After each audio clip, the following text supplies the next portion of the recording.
Hi అండి. ఈరోజు చింతపండు పులిహోర ఎలా ప్రిపేర్ చేసుకోవాలో చూద్దాం. చింతపండు గుజ్జు తీసుకొని అలా పెట్టుకోవాలి. పిట్టదుకోండి. గిన్నెని స్టవ్ మీద పెట్టేసి ఒక 15 మినిట్స్ వేడి చేసుకోవాలన్నమాట. మరిగించుకోవాలి. గుజ్జులా రావాలన్నమాట. అది మీకు దాంట్లో కొంచెం గల్లుప్పు, కొంచెం పసుపు వేసుకొని బాగా మరగబెట్టుకోవాలి 15 మినిట్స్. ఇది గుజ్జులా వచ్చింది అనమాట.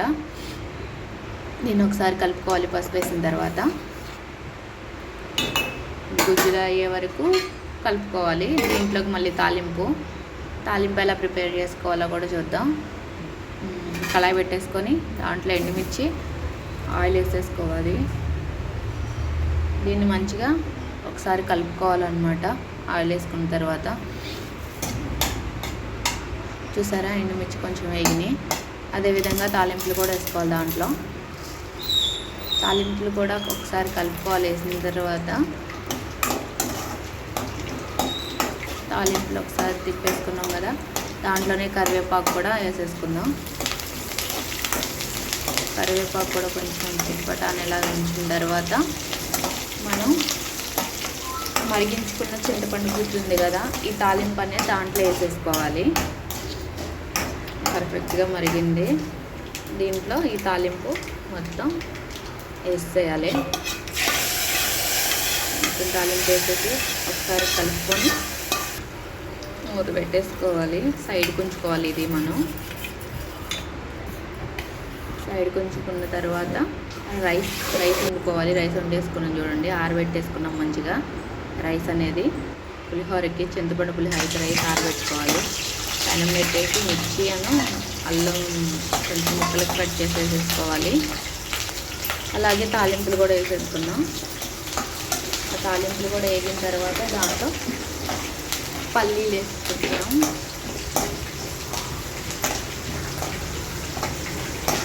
కొంచెం వేగిన తర్వాత పల్లీలు కూడా వేసేసుకోవాలన్నమాట. వీటిని కొంచెం స్లోగా వేపేసుకోవాలి. దీంట్లోనే కరివేపాకు వేసుకొని కలుపుకొని కొంచెం లాస్ట్లో కొంచెం పసుపు వేసుకోవాలి. దాంట్లో వేసుకున్నాం, కాకపోతే దీంట్లో కూడా కొంచెం వేసుకోవాలన్నమాట. లాస్ట్లో కొత్తిమీర కూడా వేసుకున్నా చూడండి. రైస్లో కూడా వేసుకున్నా కొత్తిమీర. ఇప్పుడు మంచిగా కలుపుకోవాలన్నమాట. ఈ తాలింపు మొత్తం రైస్లో వేసేసుకున్నా.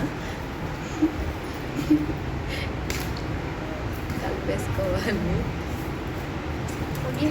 స్లోగా.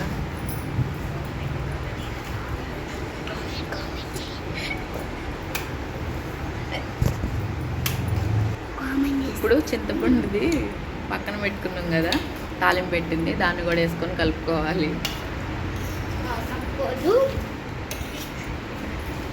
మొత్తం ఒకసారి ఉప్పు అన్నీ పులుపు అన్నీ సరిపోయేలా చూసుకొని కలిపేసుకోవాలి.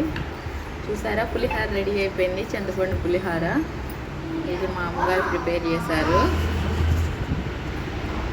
నా పులిహోర మీకు నచ్చినట్లయితే సబ్స్క్రైబ్ చేసుకోండి. ప్లీజ్ సబ్స్క్రైబ్ చేసుకోండి.